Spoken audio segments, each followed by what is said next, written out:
Welcome back to episode 2 of Sorry for You. I'm your host, Shelby Chisler, and with me today is the winner of season 1 of My Family's Backyard Survivor. You know her, you love her, Trash P Max, my mom, Tricia Maxwell. Woo! Yes. That's How are you quite feeling an introduction. today? Yeah. Okay. No. Okay. How did you feel about this week's episode of Survivor? Episode 2 of season 49. This episode was called Cinema. Yeah, so I feel like everyone is really working hard to strategize. Like they are really communicating, forming their alliances, and I don't know. It seems they're going pretty hardcore at it right now. Yeah, I agree. A lot of people, like, even on the tribes that haven't had to go to tribal yet, I feel like there's a lot of strategizing and stuff going on. Some of them I think are even maybe playing a little bit too hard too early. So ready to see how that turns out. All right, so to kick things off this week, I say we go and visit all of our tribes first and then get into the meat of everything. So starting off, I would like to start with the Kela tribe. One of the first things that we see this week is Jeremiah eating earthworms. So how did you feel about that? I don't know. I felt like it was a little unnecessary or maybe like over the top this early to be like picking worms out of the dirt and eating it. But I guess they are the starving tribe right now. So, I mean, I don't know. Maybe he's just getting desperate, but I felt like it was just unnecessary this early. What did you feel? I agree. I've also heard that you really don't get much out of them. Like, well, they were so tiny. Just, like, you couldn't. Well, they yeah, were like so microscopic. They're always like, whenever people start eating worms, they're always like, it's a good source of protein. But really, I think you burn more calories like eating and digesting them than you actually get from actually eating them. So yeah, that I think it's just kind of an experience thing for people whenever they do that, because they just want to say that they ate a worm on Survivor, I guess. But I don't think that it actually gains anything for them. But if nothing else, he got screen time. He did. Yep. And maybe that's why he did it. Maybe that's why people do it, because they know it'll make it on TV. All right. So the Kela tribe. Oh, the Kela tribe. They are just a hot mess. But what are you gonna do? So along with Jeremiah eating his earthworms, we also had Annie. She says that she wants to go back to tribal. She wants to ship the next person out and keep on trucking. She's like, I don't care what happens. She thinks she is in control of everything on top of the tribe, and she is just ready to power through to the merge, basically. So obviously we see how that turned out for her.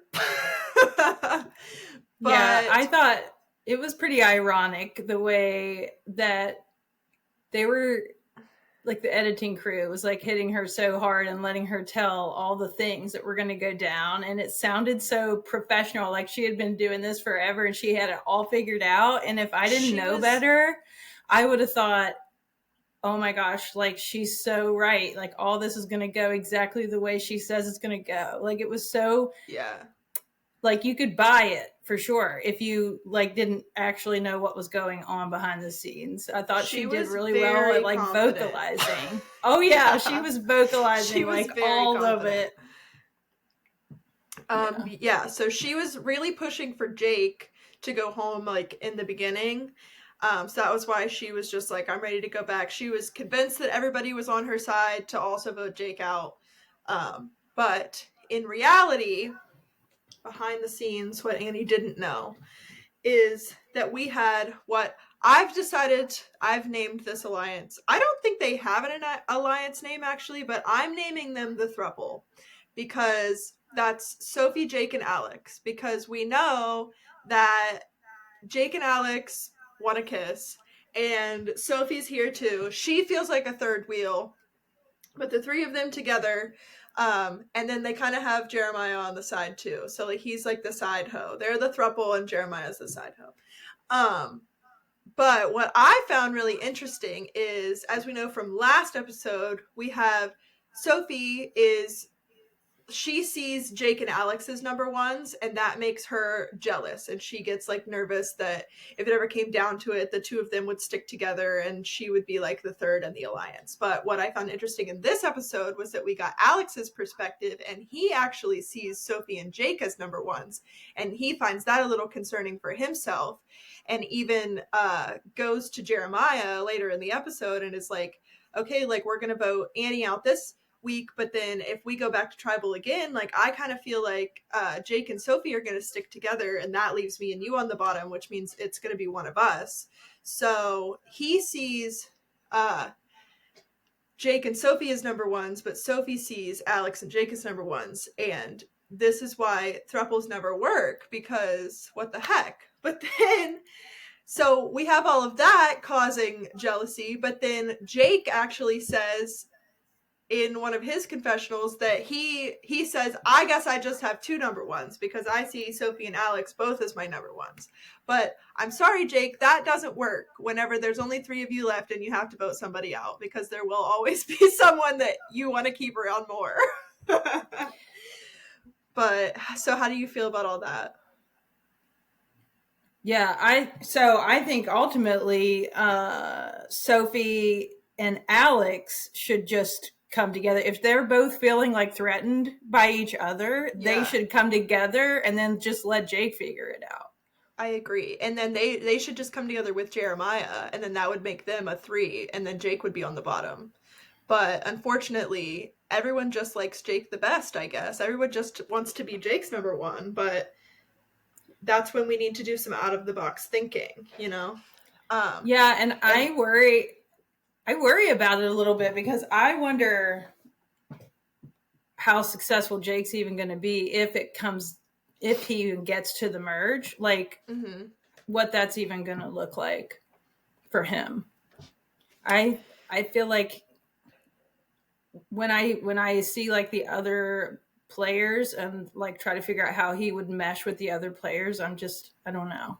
I feel like he might not last that long if he makes it to the merge. Yeah, and truly, I don't even know how far, like, long game Sophie and Alex see themselves going with Jake, because I know that Sophie really just wanted to kind of use him as like a meat shield, so I don't think she actually wants to go to the end with him. However, I do feel like Alex probably does. Like, I feel like Alex feels more of a connection there and I feel like Sophie is actually just kind of using him. Here's my actual thought. Because they're such the weak performing tribe right now, I think they're all just pretty desperate and they're clinging on to like the strong member of the tribe. If there's a tribe swap coming up in the next couple of episodes, I don't know that any of them are going to stay together. I don't know why there's a thumbs up on the screen. Okay. I don't know where that came from. I literally thought I might have said something that you really liked, and I was like, oh, all right. That was good. I don't know where that came from. Anyways. Okay. So, moving back to Annie, we see that she is really just getting on everyone's nerves. Like, there's just a lot of foreshadowing in the beginning of this episode to where it's going. Jeremiah's mad at her because she's like policing the coconut hunting, and everybody just kind of feels like she's bossing everybody around, which, like we said earlier, she was really confident that she was in control of everything and on top of the tribe. So I think that just kind of played out in like the relationships with everybody, is that she just kind of felt like she was above everyone and the boss. Well, Jake the shoe bandit. Well, yes, that's what I was going to say. So Jake was also mad because he finds out that she's gunning for him. So the shoe bandit returns. Yes. What were you going to say? Did you have anything to say about that? I was just going to say Jake the shoe bandit is mad at Annie too. So, there goes the shoes disappearing into the forest again. Right. Yeah. That was, I don't know. I feel like he's going about it wrong because he's definitely targeting the people that he is like, if you're gonna do it, you gotta do it to everybody. And you can't, you gotta do it to yourself. And then you gotta pick somebody.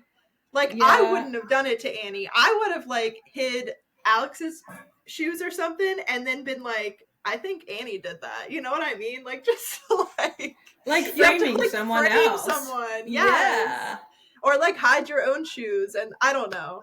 But yeah, I just, like, it's funny, but I feel like you could be funny and strategic about it, you know? Like, it's all good for a good moment, but what if it also meant something, you know? Exactly. Yeah, he's just saying things like, wow, that's weird.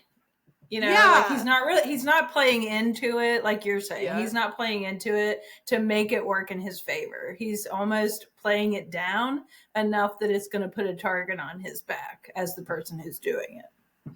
Yeah. However, I will say, since like literally everyone else on the tribe is like with him and allies with him, I don't think anyone would really care. But still, like, I don't know. I just feel like if you're gonna do it, make it work for you, you know? All right, and then the last thing we got with the Kella tribe is Alex finds a beware advantage. I don't even think he was really looking for it. He basically just looks down and there it is. And Jake happens to be with him whenever he finds it, and he immediately tells Jake. They read it together, but he decides he's going to take it. And then it says that he can't go and look for it until after they lose their next, like after the next time they lose an immunity challenge. So they end up losing the immunity challenge, and so he goes to look for it with Jake. They go to the water well. Sophie ends up coming up on them, so then they bring her in and they find it. They get the ball and chain, and then they go and they're looking for the box, and then Jeremiah walks up on them, so they bring him in.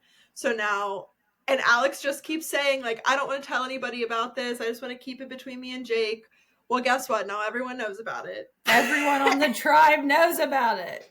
Except for Annie at this point. At this point, Annie doesn't know about it either. But then he ends up telling Annie about it. And I'm just like, what? I don't know why people do this. Like, it's like no one can...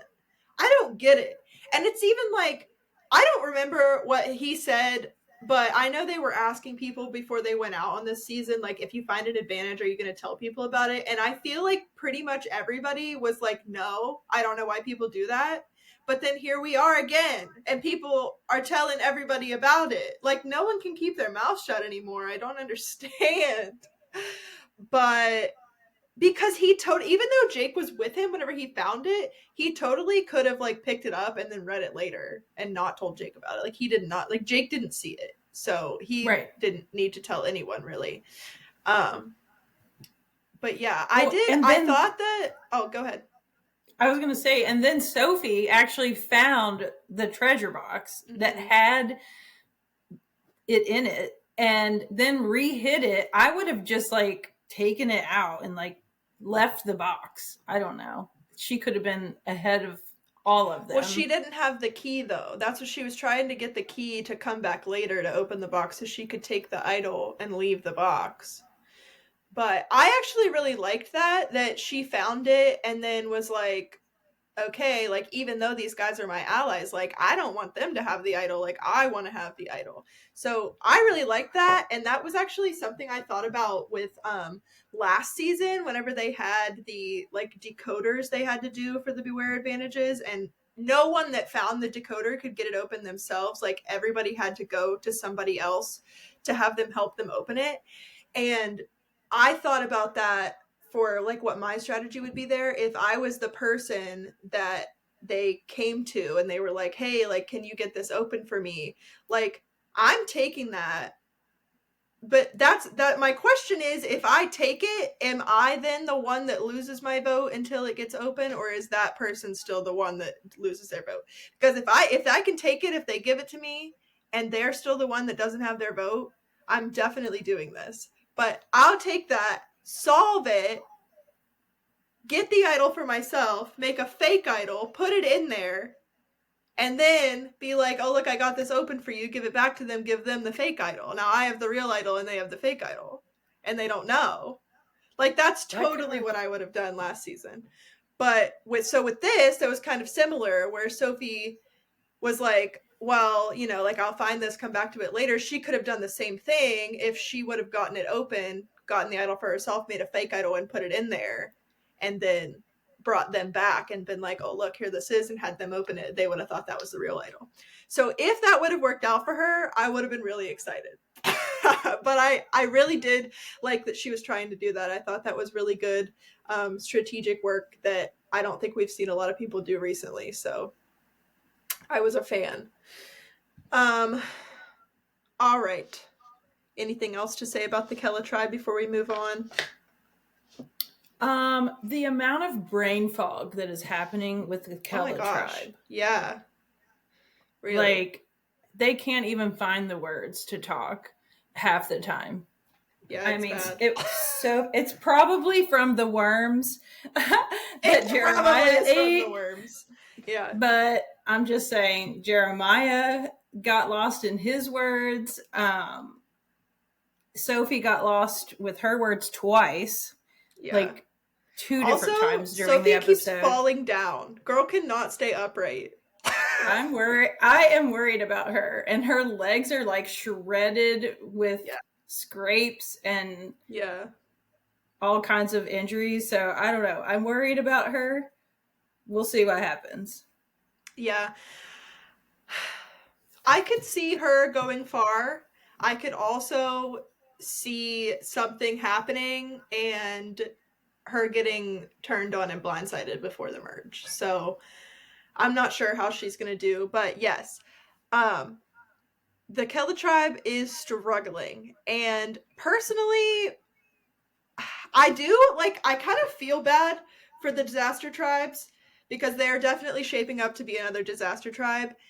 But in the new era, with them taking the flint from the losers, like, it's like they're already down, and then you're taking the flint from them too. And also, I'm not sure, because I know in the first episode they didn't earn their machete in their pot as well. So I am not sure if they have to win an immunity challenge before they get the machete in the pot, or if they were given that after their first tribal.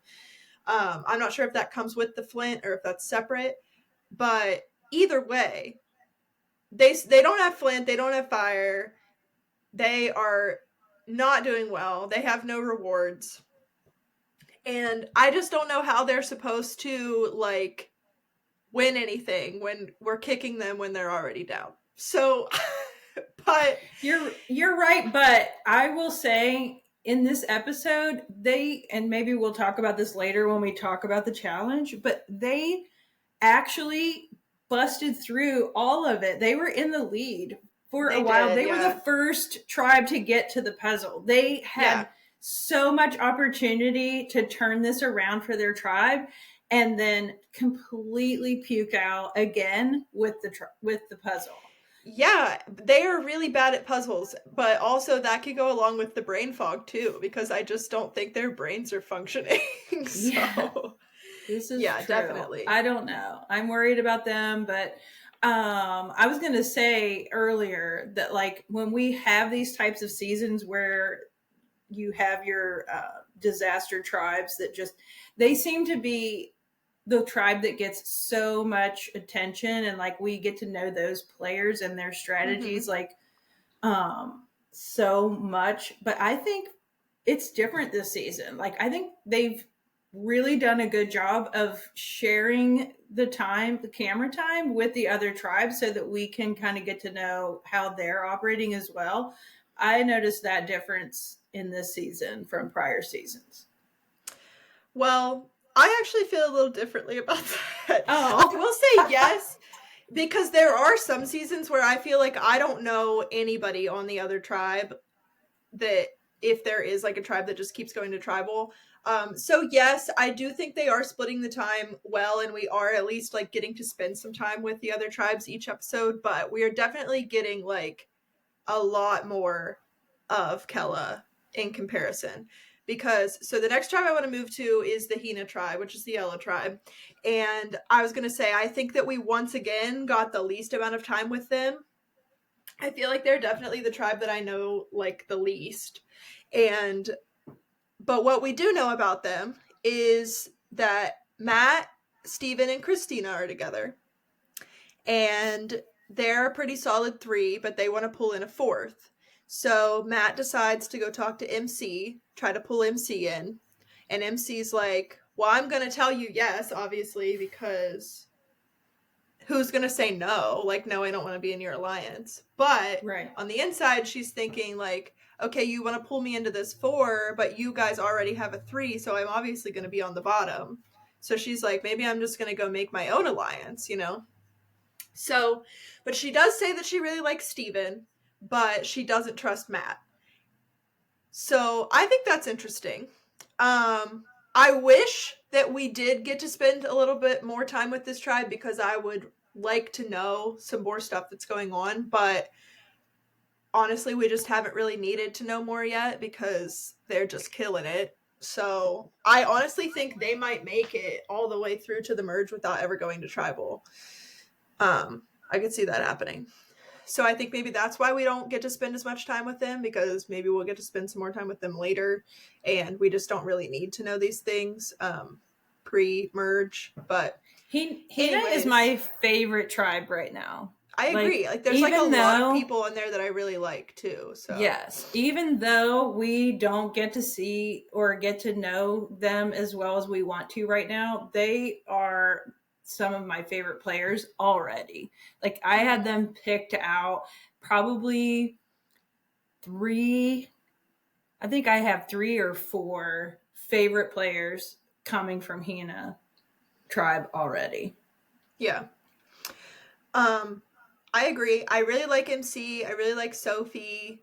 I like Christina. I like Matt. Honestly, I like all of them. There's no one on Hina that I don't like. But so MC goes to Sophie and kind of wants to work with her a little bit, which I really like because I really like both of them. So I really want them to work together. And she kind of tells Sophie that this other alliance has been like saying that maybe she might be a little bit of a threat, because they kind of said that was who they might want to target if they went to tribal. But I do think that MC going to Sophie and having that conversation is a good indicator that that probably won't work out very well. So that's what I'm hoping, because I really like Sophie. So I definitely don't want her to go home anytime soon. But so what I think, we didn't really get to see any more of like how that was going to go. Sophie said that she would be down to work with MC. So I really do hope that they stick together. But what I also hope is that they then pull Jason in too, because we didn't like see them talk about Jason or anything, but that would make the most sense if there's a 3 over here for them to kind of make their own 3. Then you have 3 and 3.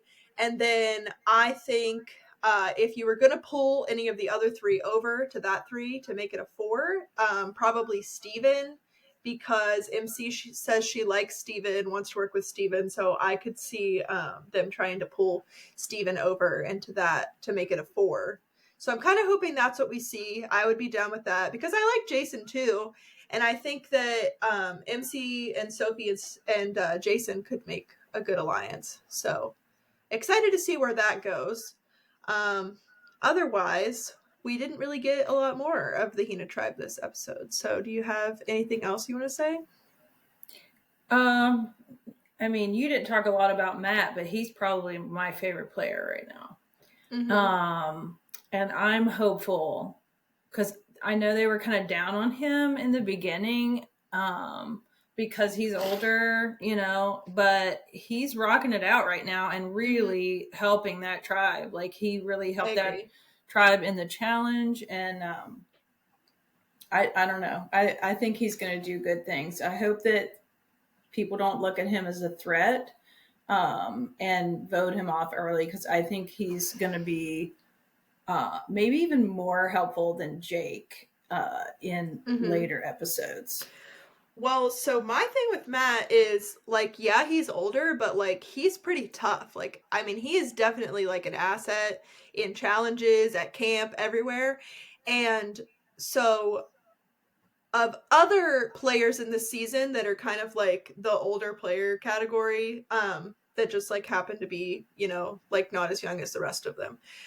So that's like Nate on Uli and Annie with Kella, where Annie and Nate like don't want to be seen as the older player, like they want to kind of like get past that. I think Matt should like capitalize on that, because I think that could help like actually downplay him a little bit.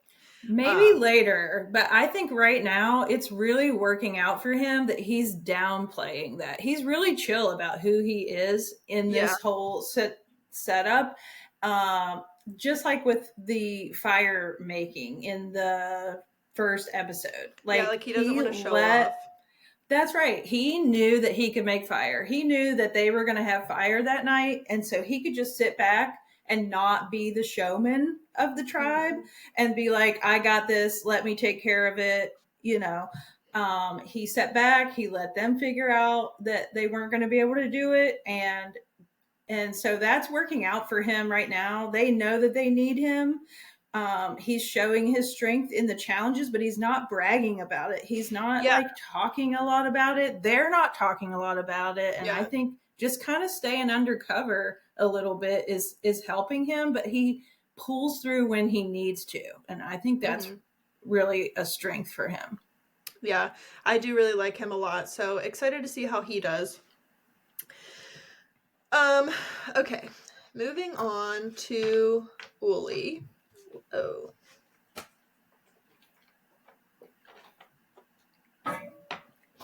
All right. So, the Uli tribe, the red tribe. The fire tribe. The fire tribe. Why are they the fire tribe? Everything's fire. Oh, everything's fire. Yes. Yes, for sure. So fire. Yeah, so fire. I think okay, so I do actually really want to talk about that because I think it's so funny. So first thing we see with them, Savannah catches this big crab. They bring it back. They're going to cook it. Shannon says this little prayer blessing for the crab. Thanks, crab, for giving us your meat. Whatever. I actually kind of love it. Okay, go ahead. Wait, I have to say something because Sophie, is that her name? What is her name? Savannah. Savannah is the There's so many reporter. S's. I know. No. Savannah's the former reporter. Shannon is the yoga one. Okay, Shannon. Okay. So I get her wanting to like, you know, pray, I guess, over this crab and like thank it for giving its life for them. I get all of that. And I get her like yoga vibes and stuff. Here's where I have like an issue with, I can't take her seriously when she's doing that. Like when they're out on the beach in the first episode and they're practicing these like breathing techniques and like yoga, and then she's giving thanks for this crab. She has this smirk on her face the whole time, and I have such a hard time taking her seriously. I mean, coming from like a yoga background, like I understand what she's trying to get across here, but she just has such a look on her face while she's doing it. It's hard to take her seriously. And it's hard to know whether she's just like playing with this idea or like, what is the point of what she's doing? Yeah, I agree. And that also takes me back to what I said with last episode was I wonder if she's like really playing this up to kind of like downplay like how serious she is about playing the game. Like people are going to think, oh, this girl she's crazy. She isn't strategic or anything. She's just out here praying for the crabs, you know? So I do think maybe that could be what it is. And I think that's why Savannah likes her so much, because that's what Savannah just keeps saying. Because every time something like this happens, Savannah's like, I am not about this, but I know deep down she's a player and she's out here to play. And, you know, like they got their alliance together. So, yeah. But I do really love the praying for the crab because it reminds me of like old Survivor when they used to have like these like hyper religious people that would like come and obviously like everybody freaks out about the chickens and like killing things and stuff, and but she wasn't freaking out about it. She was like, yes, absolutely, we're gonna eat this crab, but we're gonna thank it for giving itself to us so that we could eat it, which I get that too. I do think though that sometimes in games like this that I don't know, like because some people could get really annoyed by that. So I don't think like if I was her that I would be out there doing that just like in case it could be like of harm to your game. But Right. it seems to be working out for her. No one seems to be like everybody just kind of like, yeah, this is what Shannon does, So anyways, yeah, so they cook this crab. It's fire. Everyone says it's fire. It's so fire. It tastes fire. Nate is like, what is going on? I really love Nate. And he feels older than the rest of people in his tribe because he is. He has this little like heart to heart with Rizzo. Rizzo's like, you're about the same age as my dad, and like whenever you hugged me after we won the challenge, like I really felt that. And but I think that Nate likes it, even though he said that he doesn't want to be seen as like the older guy. I think it's working out for him. And I don't think that it's being like a detriment to his game because he is in the majority alliance. He has a good working relationship with Savannah. Obviously, him and Rizzo are like connecting too. So honestly, I think it's okay. And I think that he's like also, even though he doesn't understand all of the lingo and the slang, I think he's cool enough to like be down with it. So yeah. How do you feel about all that? How would you feel as someone that would be categorized as an older woman on Survivor? How would you feel out there if you were playing with a bunch of people my age with the slang and stuff? Like, would you feel super disconnected, or like, what would you do in that situation? I would not. I would feel very comfortable with all that, I feel, because I don't know. That stuff just has come naturally to me, like with all you guys. I mean, having four daughters, very close in age, you guys all kind of growing up together and like having all of your language. And I've kind of like grown with you all to like know what you're talking about. And I feel like that is an aspect that I could probably deal with pretty well. I do think, though, just like Matt, Nate's intentions were kind of like to stay in the background a little bit and not be like, he actually said he didn't want to be like the father figure guy. Mm-hmm. He didn't want to be the dad of the tribe, because sometimes that can work against you too, because people look at you as a threat because everyone loves you. You're the dad. No one Yeah. wants to take you to the end because everyone's going to vote for you. You're not going to have any enemies on the jury. Yeah. But here's the thing.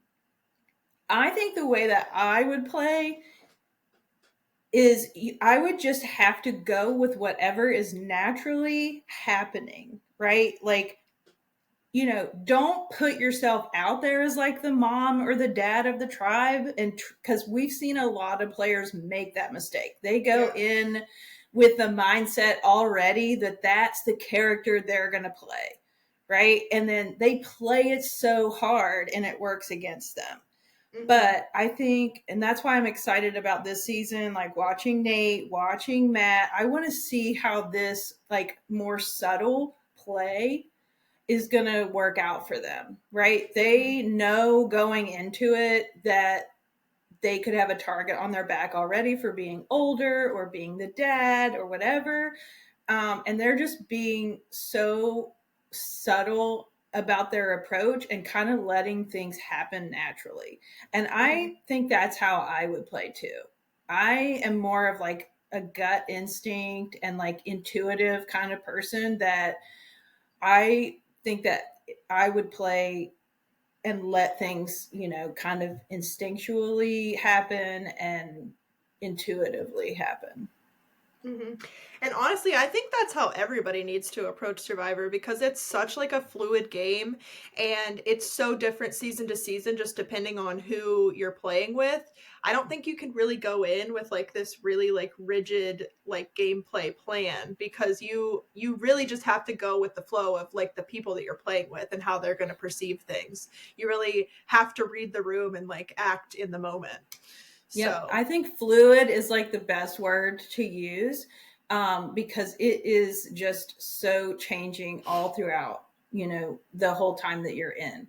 And like you said, if you go in with like this rigid plan that this is the way, this is the character you're going to play, or your strategy is only going to be this, and things don't work out that way, then you have such a hard time readjusting and like coming up with another gameplay that it's just going to blow up in your face. So I think yeah. just being relaxed and just go with the flow and see what happens is the best strategy.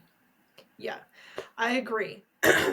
So, um, we have our Uli core four that's still really sticking together. So that's Savannah, Shannon, Rizzo, and Nate. I foresee them working well together. I think they'll go. I think if that tribe ends up going to tribal, I think they'll be able to stick together um, and get somebody out. They were kind of talking about whether it would be Jawan or Sage, and I think they decided that they wanted to like stick with Sage a little longer. They're all a little bit sus of Jawan because they think he's looking for idols, and he's like on the outs, separating himself. Also, Shannon does really like Sage because I think they connect in their. I think Sage is like a pretty like spiritual person too, so I think they connect in that way. But even though Shannon does connect with Sage, like she has said, like I do want to stick with this core four, and Sage isn't in that core four, but she kind of like vouched for her to like be a fifth ish. Um, Can we just go back for a second to Jawan before we get too yes, far away? please, let's go. I and again, maybe we'll talk about this later when we talk about the journey. But I feel like what you just said about Jawan being a little sus because he's out there looking for idols and they're a little worried about his gameplay. So he's probably more on the bottom. I feel like he might have saved himself at least for a little bit longer, like when he went on the journey and the way that whole thing played out. Well, they were all kind of mad that he was the one that ended up going on the journey because they were like, if he gets a freaking advantage, like, we're not going to be able to get him out. But they were also like, maybe he'll lose his vote. Um, but yeah, so I do want to talk about the journey. I do want to like segue into that. But one more thing that I did want to mention before we do talk about the journey is him taking Savannah's bag on accident and filling it up with sticks. She was so Oh, mad, dude. That was like a big mess up. And so I feel like I he was kind of don't. already down. I What? kind of don't feel like it was an accident. I really don't. Like, how do you empty someone else's stuff out of their bag and not be like, oh my gosh, this isn't my stuff. Maybe I should put their stuff back in their bag and go get my bag. Like, I wouldn't have just taken the bag and been like, oh, I'm so sorry. I didn't realize. Yes, you did, bro. You dumped her stuff out. You took stuff out of her bag. Also, like the way that he put her stuff back in after and like didn't like clean it. I mean, like he got the sticks out, but he didn't like, and then he also like didn't tell her, but obviously had told Shannon because Shannon told Savannah. So I'm just like, and then whenever Savannah's like, "Did you take my bag?" He's like, "Oh yeah, I was coming to tell you." And I'm like, "Were you Mm-mm. coming to tell her?" Like, I don't think he was. No. But There's also some like sneaky intentions right I there, I don't know. It feel. was really weird, but she was really mad about it. And so, like, he was already down. That brought him down lower because I do think Savannah really does seem to be, like, in control of that tribe. Like, I think she's calling the shots. So, if they went to tribal, like, I think it would have been Jawan probably. But yes, so now moving on to the journey. So, Jawan does go on the journey along with Matt and Jake from the other tribes. Everyone's kind of mad. Jawan's going on the journey, like I said earlier. because they're worried he's going to get something. So the three of them get to the journey. It's like this basketball challenge thing. And so they have to shoot the coconuts into each other's nets. And then whichever net is the last one that's left, that's the winner. And they get to stay. They get some sort of power, and the other two leave. So, but the other two leave with nothing, but also there was nothing that said that they were losing their votes. So I really liked this journey idea, I guess, because I liked the format of things, because a complaint for the last several seasons has been on journeys, people losing their votes, people losing their votes without a say, things like involving like chance instead of gameplay, like last season with the dice rolling game. Like no one really liked that because it was like, a lot of the people didn't get to choose if they were the one that went on the journey, and then they ended up going and they didn't get to pick whether they were going to play or not, and then it was left up to chance and they lost their vote and then they went home. So I liked this because Juwan ends up winning, and he has an option that he can either help himself or he can help his tribe. And so with help himself, he gets to steal a vote from either Matt or Jake. So that would give Juwan an extra vote, and then Matt or Jake would lose their vote at their next tribal council. So yes, they're losing their vote, but it's like in a steal a vote situation where I feel like that is strategic on Juwan's side, and it's not just like, oh, Matt and Jake lost the journey and now they lose their vote. So I didn't have a problem with that. I really like that. And then the other option was to help your tribe. So it would be to place a disadvantage on one of the losing tribes at the next immunity challenge. So I want to know what you're picking. If you're in Juwan's shoes, are you stealing a vote, or are you doing help your tribe, placing a disadvantage on one of the other tribes at the immunity challenge? Well, like I said, and I don't know if Juwan realizes that he could possibly be on the bottom of his tribe, but I think that he made the right decision to help his tribe. That gains him a little bit of clout in his tribe, among his tribe members, rather than helping himself. It also gave him a way of like being able to be 100% truthful about what happened on the journey, because everyone just being on a journey, period, no matter what happens, puts a target on your back. And I think this was the perfect way for him to go back, be completely honest with his tribe, show his tribe mates that he is helping them and has their best interest in mind as well, and completely keep a target off his back. So I think he played that very well. I agree. I think I definitely would have chosen to help my tribe as well, because you can be so open about it, and then your tribe gets to like actively see what you've chosen like be played out at the immunity challenge. Even if he would have chosen the help yourself and done like the steal a vote, he could have lied about it, he could have made something up, or he could have told his tribe about it. But I think because he was already like suspicious and they were worried that he was looking for idols and stuff, I don't, like you said, I don't know whether he was aware of that or not, but I think that it definitely was the right decision, because that probably would have just made them even more suspicious of him, because they're like, oh, like he just wants all of this power in the game. So, and I think if he would have lied about it because they were already suspicious about him, like I don't think they would have believed him. So I do think it was good, because my thing with journeys is I would never want to go on a journey. I would want to avoid a journey at all costs. But if I did end up going on a journey, like, I don't even know. I feel like I wouldn't want to lie about what happened, because I just feel like no one's going to believe you anyways. Like, it's like a lose-lose. You come back, you tell the truth, people don't believe you. You come back, you lie, people don't believe you. So I would just want to tell the truth, and then that way at least I don't have to like keep up my lie and worry about the other people that were on the journey with me, like when we get to the merge, like informing the rest of my tribe that I lied or something. So I don't know. It's way too early to like have a target on your back, whether you deserve one or not. Like you said, whether you tell the truth or tell a lie, you still have a target on your back. So I feel like this was the best way to be honest with your tribe and gain their trust rather than put a target on your back. Yeah. So, we get to the immunity challenge, and so it's for immunity and then also for fishing reward. First place gets big fishing kit, second place gets smaller fishing kit. And so Jeff like says there was a journey, somebody got power, who has the power, blah blah blah.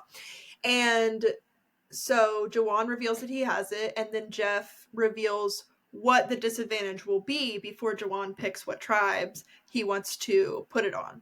So Jeff says that the disadvantage is that the tribe that he chooses to put it on will have to carry, each person will have to carry 20 pounds of coconuts on their back for the first part of the challenge. And then when they get to the lock and key part of the challenge, where everyone else will only have one key, the tribe with the disadvantage will have 10 keys and only one will work. So they have to kind of work through them and figure out what key is going to unlock the lock.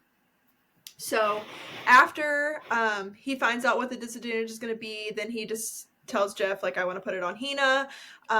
Kella has been having a really hard time. I just can't do that to them. And Hina has just been on this winning streak. So I think we need to knock them down a peg, basically. So, and then Hina is really mad, obviously.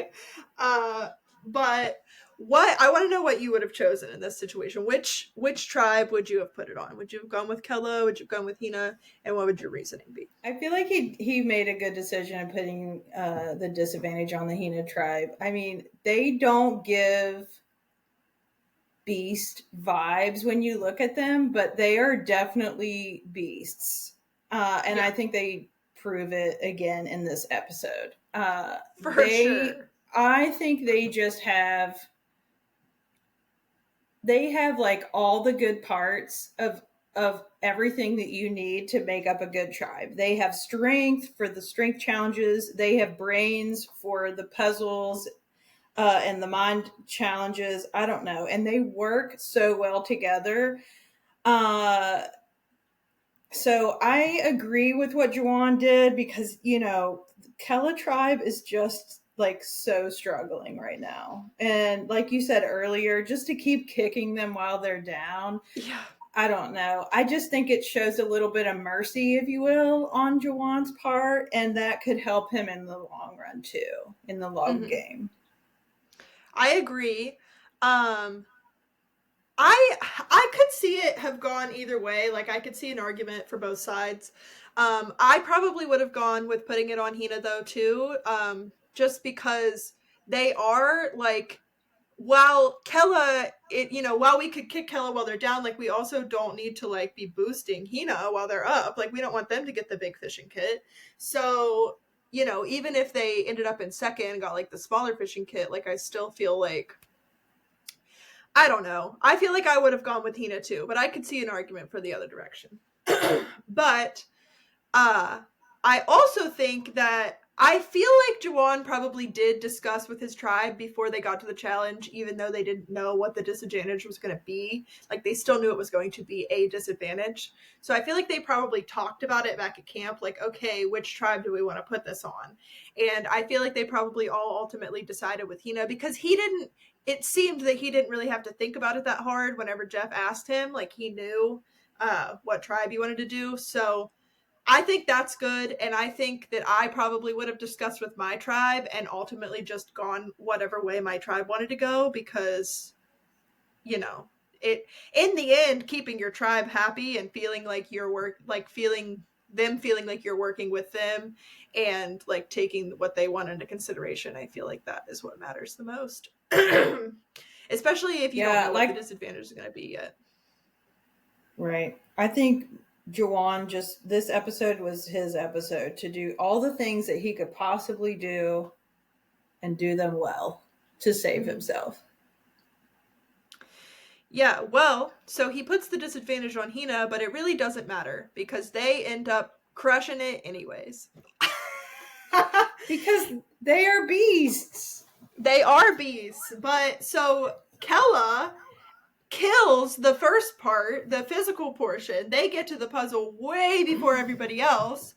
But somehow, even though Rizzo is on Uli, and we know he's bad at puzzles, somehow the entire Kella tribe is also just as bad as puzzles as Rizzo is. Which I don't even know how anyone could, like, it's bad. Like, I don't even think they got a single piece in. They were working on that puzzle way longer than anyone else, and I don't think they got anything in there. I don't think they did. It was bad. But like I said, that could do with the brain fog too. Obviously we saw they were struggling. So but they did, so they had Sophie and maybe Jeremiah on the puzzle. I can't remember. I know Annie wasn't on the puzzle because she was in the back freaking screaming the whole time. But I feel like that's the same team that they had on the puzzle last time that also did really bad. So I'm just like, maybe we should switch up who's doing our puzzles, guys, because it's not working. Well, just like everything else, Annie thinks she knows. Well, yeah. Because she's in the background giving all the directions. Yes. Like, whatever. Can we just back up for a minute? Because let's talk about Rizzo's mounting strategies for that ropes course. What the heck? That was hilarious. Yeah, well, everybody. I mean, it was like the whole time I was watching that sequence, I was just like, oh my gosh, like everybody was just like smacking into that net. Like, it was a mess. It was something. But Rizzo was cracking me up. We didn't get a lot of Rizzo this episode. I don't even know if he had a confessional. He might have. He probably did. But yeah, I don't know. He's something. Yeah, he was like doing like a back, like he was like it was like pole vault, like, you know how, or high jump. How they jump backwards. Like that's what he was trying to do. Maybe he was a track star in his day. Anyways, so Kella gets to the puzzle first, way ahead of everyone else. Hina and Uli are basically even though Hina has all their disadvantage. Like they made it through with their coconuts, and then I think Hina might even get their lock open before Uli does. But they basically, both of them get up the wall to the puzzle at the same time. And then Hina just knocks it out of the park. They lock in, they put the puzzle together, they get first place again. They say, disadvantage who? We don't care. We're going to win anyways. And Uli was not that far behind them. They were like a puzzle piece or two behind them. They get second. Kella still loses. We tried, like, Jawan tried to help y'all out, and you still bombed. I don't know what to tell you, but poor Kella. Poor Kella. Well, Uli struggled the most, actually. They had the most advantage out of everyone, and they struggled the most. Yeah. So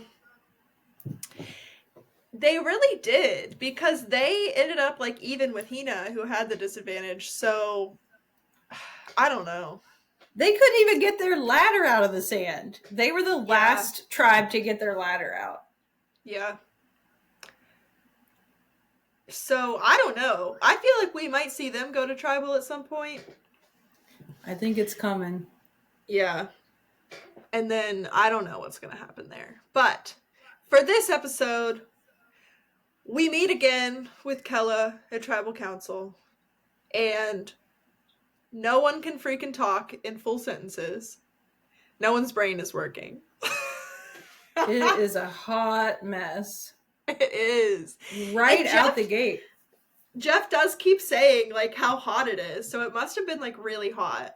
Because he said that a couple times in this episode, like, how hot it was. But yeah, Sophie cannot... Wait, can we just talk about Uncle Jeff for just a minute? Because... Uncle Jeff! Yeah, what is going on? I don't understand the I don't know if he's like purposefully ignoring some of this stuff, but like Jawan a couple of times has referred to him as Uncle Jeff, and he is not like playing into that at all. It's like he Yeah. doesn't even acknowledge the fact that Jawan has called him Uncle Jeff literally, I want to say 2, 3 times already this season, and we're only in episode 2. And he has not played into that at all. He's not acknowledging it. So I don't know what I feel weird about that. Usually Jeff is very personable, wants to get involved and like joke around and like really get to know, all the players and like relate to them and stuff. But I'm not feeling that right now with him, Yeah. and at least not with Jawan. Yeah.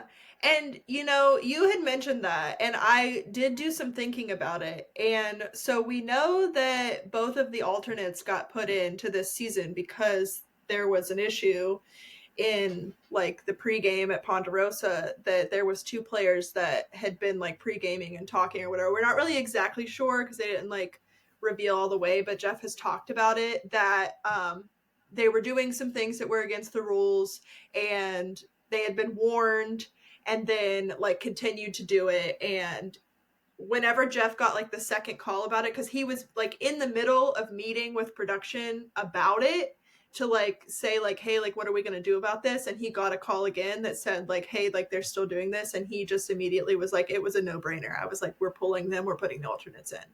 So I just wonder if maybe he just has like a bad taste in his mouth with this like cast, that he was just upset about that, because obviously that would have happened like only a couple days prior to like where they're currently at in filming, um but I also wonder if there was, even though like those 2 were the ones that got pulled, like I do wonder if there was other people that were maybe like participating in it as well. I don't know. Jeff said that he felt really like disrespected by that though, and that it was like he was pretty like upset about it. So I just wonder if he just has like a bad taste in his mouth overall, or is like still getting over that a little bit.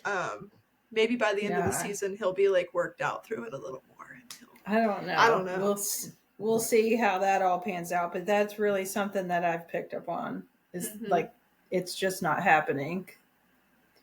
So Yeah, I don't know. um yeah, I feel like even at tribal he was just kind of like, I don't know, I agree, he just isn't like playing into the fun stuff as much for some reason. no, but multiple times he has been very comforting to Sophie for some Yeah. reason. Like you were just getting ready to like talk about tribal council, and that's how it opened. Like she comes in, like she's already like off the bat, like making some kind of comment, and then he opens with her and she like has her chance to like take the stage and literally just completely blacks out, has no idea what she was trying to say or where she was going with her message. And I get it, I get like that too sometimes, but like this seems to be happening with her particularly multiple times now. And then it also happened with Jeremiah literally 3 Mm-hmm. seconds later. Yeah. But he, like you said, Jeff has been very comforting to her and like reassuring her that, it's okay. This happens all the time. Don't beat yourself up about it. It's super hot. You haven't had much to eat. This brain fog stuff is a real thing and you're experiencing it. So Mm-hmm. I don't know. Usually I feel like they kind of edit some of those things out maybe when Mm-hmm. people lose their train of thought and they ask like, Jeff, could you repeat the question? Like, I don't even Yeah. know what we were talking about right now. Mm-hmm. I feel like we don't see a lot of that, as the watchers. Like, we don't see that as much. I feel like they do a good job at editing a lot of the bloopers out, I guess, if you will. Mm-hmm. But, for some reason, they've shown them a little more frequently, unless it's just happening more frequently. I don't know. But he seems to be a little sensitive to that. Yeah. Okay, so before we got to tribal, basically everybody's like, okay, we're down to vote for Annie. Annie kind of changes her mind on Jake and is like, okay, maybe we should go for Sophie instead because she really dropped the ball in the puzzle. And like Jake just like yanked that ladder up out of the sand like it was nothing. Like if we're going to want to win challenges, like we probably need to keep him around. So Annie kind of wants to change the vote to Sophie, and then everybody else is kind of down with Annie. But then the conversation I referenced earlier where Alex goes to Jeremiah and kind of says, okay, like Annie is the easy vote tonight, but if we go back to tribal again tomorrow, you know, it's going to be between me and you because I think Jake and Sophie are probably going to stick together. So, and then we already knew that Alex and Annie had a little bit of a relationship going on. So that's whenever Alex goes to Annie, tells her about his idol, and is like, okay, maybe I'll play this for you tonight. Stick with the Sophie plan and we'll see. But he ends up not playing his idol, and Annie goes home. So, which there was like a little bit of me that was like, is he going to play his idol? But I really didn't think he was going to. And I feel like it was the right decision. I don't know. I feel like you could have kept Annie around to work with, but she is so obsessed with being the one in charge that it's not like a situation where when you keep somebody around because you know they're going to vote how you tell them to vote, like, I don't think Annie would have been that easy to just like, okay, like she's going to vote however I tell her to vote in the future. Like, I think you would have been voting how she wanted you to vote. And I feel like she would have ended up getting voted out later anyways. She was just not playing it well. Yeah, so how do you and I don't. Yeah, go ahead. Yeah, I don't think that it would have been a good strategic move for him to play his idol and save Annie. Because then everybody else would have gotten mad at him. So, yeah, that would just be showing his entire alliance that, you know, I'm really not with you guys. I'm with the girl that like none of y'all want in here. Yeah. I just don't think he would have definitely been voted out the next time. Like that would not have been a good move for him. So he still has an idol. He's the only one with an advantage right now in the game. But I don't know. I'm kind of surprised. We didn't see any Beware advantages or anything in the first episode, and then we only got his this week. So I am excited to see if anyone else finds any more next week. How do you feel about Annie going home? Was it her time? We've lost the older woman of the season. She was 49, so she's a year older than you. So I feel like you could feel some camaraderie there. I preseason really thought I was gonna like Annie, and then automatically when the season started did not. So I don't know. I feel like she's probably fun in the real world. I think that she's probably like a good boss and stuff. But I just think in this game, she did not play it well. She could not like relinquish the boss qualities, and ultimately it was her doom. Yeah, I just don't think she meshed well at all or even tried. I feel like she was out on an island of her own. I feel like she tried way too hard to show everyone that she was on this island on her own. Like she was just so different than everyone else. There wasn't a lot of like strategy of her like even trying to bond, I didn't feel, with anyone. And my feelings aren't hurt that Annie went home. I mean, I know we're similar in age, but I don't think our personalities were really that similar. Like I don't. No, I agree. I don't think. I feel like I would definitely relate better with like Matt. More than I feel Annie. like somebody like an older woman from the new era that you could really relate to is probably Jolie from 45. I feel like you're kind of on the same level as her. Definitely not Sue. No, not Sue.